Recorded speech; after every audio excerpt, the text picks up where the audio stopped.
Welcome back to the deep dive. You know that feeling, right?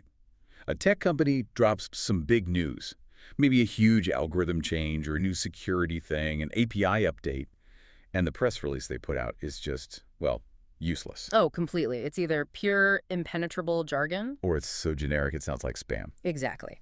So that's what we're tackling today. How do you actually communicate these complex, super fast innovations effectively? How do you avoid confusing people? Or maybe worse, just being ignored entirely? We've sifted through a whole stack of sources, really digging into industry-specific PR tips just for tech companies. Yeah. The mission today, shortcut that process for you, give you the strategies to actually cut through the clutter. Yeah. Instantly. And it's crucial because, as the sources really hammer home, the tech world plays by different rules. Right. Product cycles. We're talking months, maybe weeks, not years. Right. What was a breakthrough feature 6 months ago is just expected now, standard. So your communication has to be incredibly precise, lightning fast, and critically relevant right now to whoever's reading it. Precision, speed, mandatory. But like you said, speed isn't enough if you miss that tiny window. The news cycle is just brutal. A 24-hour delay, you might as well have waited a month. Tech journalists get hundreds of pitches every single day. Hundreds. They only look at stuff that's genuinely new or ideally exclusive. If you can't get your message out the door immediately, you're already behind. Forever playing catch-up. You are. And the targeting, well, that's completely shifted too. If you look back, PR used to aim for general business reporters, maybe a tech section. Yeah, the old way. Now, in tech, you're talking to super specific niche audiences, and they all demand different things. Okay, so who are these audiences? Yeah. Because the sources seem to break it down into, what, 4 key groups, all needing different angles. That's right. We can sort of map it out. First, you've got the developers. These are the builders, right? They don't care about marketing fluff. They need the hard stuff. Technical specs, how to implement it, API docs, functionality. Okay, developers, got it. Yeah. Then, totally different mindset. Investors. They're looking for one thing, basically. Clear ROI. What's the return? What's the growth potential? Makes sense. Money talks. Then there are the industry analysts. They're judging your market position. How do you stack up against competitors? Is this sustainable? The strategists.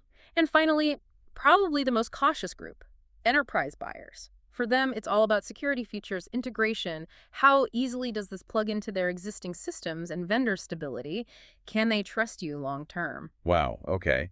Developers, investors, analysts, enterprise buyers. It really does sound impossible to hit all those points with one single press release. It basically is impossible. So the strategy is you just don't try. One message doesn't fit all anymore. That's the core insight, really. You have to create multiple versions, tailored versions of the same core announcement. Okay. The innovation is the same, but you frame it using the language, the priorities, the concerns of each specific group. Like, say you have a new fintech feature. For the enterprise buyer, you lead with AML compliance anti-money laundering. You prove it's secure, legally sound. That's front and center. For the developer release, that compliance stuff might be a footnote if it's there at all. Right, because they care about the API endpoints, not the regulatory framework necessarily. Exactly. That makes a lot of sense. Strategic tailoring. But okay, if you're writing multiple versions, that requires serious discipline. Which brings us back to the messaging itself. How do you stop sounding like a tech manual? Yeah.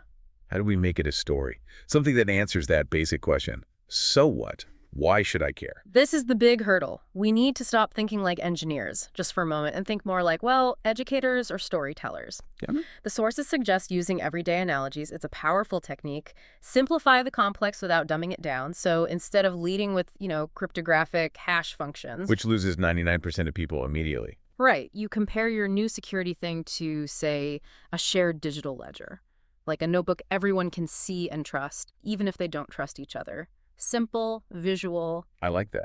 But what about those developers we just talked about, the ones who do need the deep specs? Are we shortchanging them if we lead with the fluffy analogy or the big benefit? That's a really good question, and the sources definitely address that tension. You lead with the benefit, the why care, as the hook, but you don't hide the specs. Oh. You just shift the focus. It's not our API processes 10,000 requests per second. Full stop. Right. It's more like now developers can build apps serving millions without bottlenecks because our API handles 10,000 requests per second. The spec becomes the proof, not the headline. I see. The benefit leads, the spec supports. That reframing is key. And how do we know if we've actually succeeded, if we've translated it well?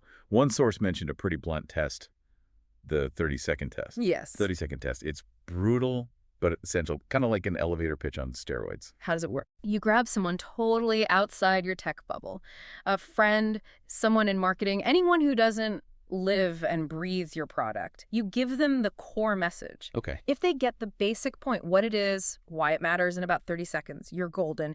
If they're still asking basic, what does it actually do, questions, you need to go back and simplify. That's a fantastic filter. Yeah. Okay, so let's say we've nailed the message, we've tailored it. Now, distribution. Relying just on the old wire services, that feels really outdated now. Oh, completely.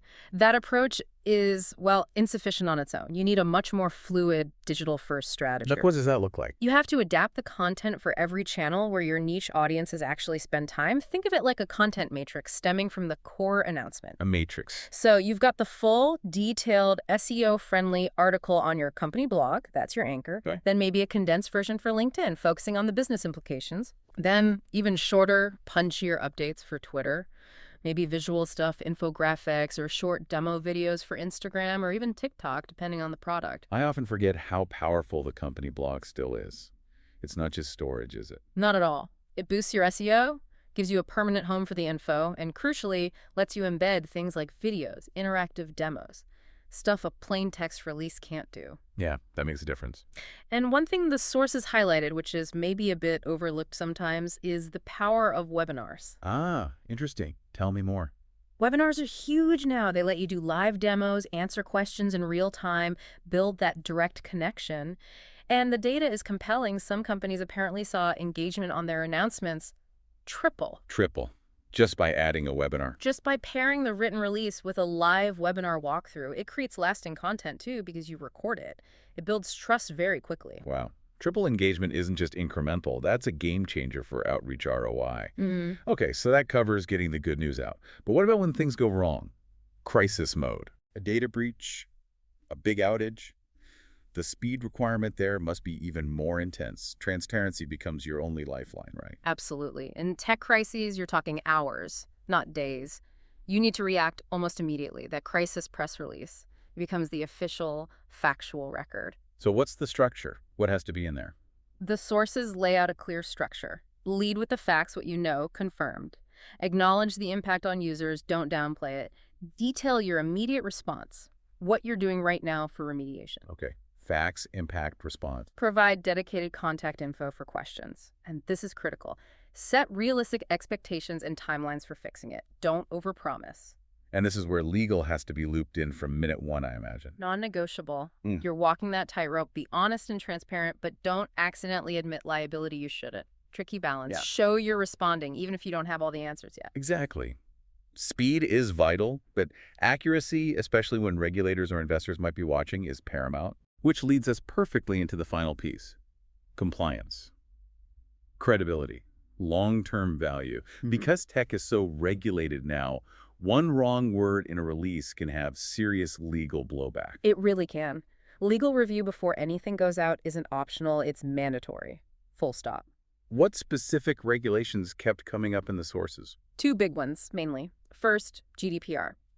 If your announcement touches user data, analytics, anything personal, your messaging must show how you're protecting privacy according to those EU standards. Doesn't matter where you're based. Right. GDPR is global, in effect. And second, for public companies, SEC regulations. Fair disclosure is key. And anytime you mention the future planned features, growth forecasts, revenue projections, you absolutely need that cautionary language about risks. Forward-looking statements need disclaimers. Got it. Boilerplate, but essential. So once legal signs off, how do we elevate this beyond just an announcement? How do we use it to build real credibility? This is where thought leadership comes in. You want your executives to be seen as authorities, not just spokespeople. Embed expert commentary. Get your CTO's analysis of a market trend into the release. It positions them as insightful. But the real gold, original research. Yes, proprietary data. That always gets attention. Always. Commissioning surveys, analyzing unique data sets, publishing industry reports. That makes you a source of new news. Reporters actively look for that stuff to back up their stories. You shift from pitching them to being a valuable resource for them. That's a powerful shift. And what about amplification? The sources mention niche influencers, not just the usual product reviewers. Right. This is about authenticity more than just reach. Think respected developers, security researchers, key industry analysts in your specific niche. Okay. Like a cybersecurity company partnering with well-known ethical hackers to validate their new product before the launch announcement. That lends massive credibility. It's an endorsement that feels earned, not bought. More authentic than a standard customer quote, perhaps. Often, yes. It provides that third-party validation from someone the target audience already trusts. So we've covered a lot. Precision targeting, tailoring messages, the 30-second test, digital distribution, crisis readiness, legal checks. What's the actual payoff? Why invest all this effort into what used to be a fairly standard comms task? The payoff is concrete and measurable, according to the sources. You see enhanced brand awareness. Some companies literally doubled media mentions by getting this right. Wow. You get significant improved SEO. Distributing through respected tech channels builds quality backlinks, boosts your domain authority, and for stakeholders, it means stronger investor relations. Clarity and consistency build confidence, and increased analyst coverage, which, as we know, heavily influences those big enterprise deals. It really connects all the dots.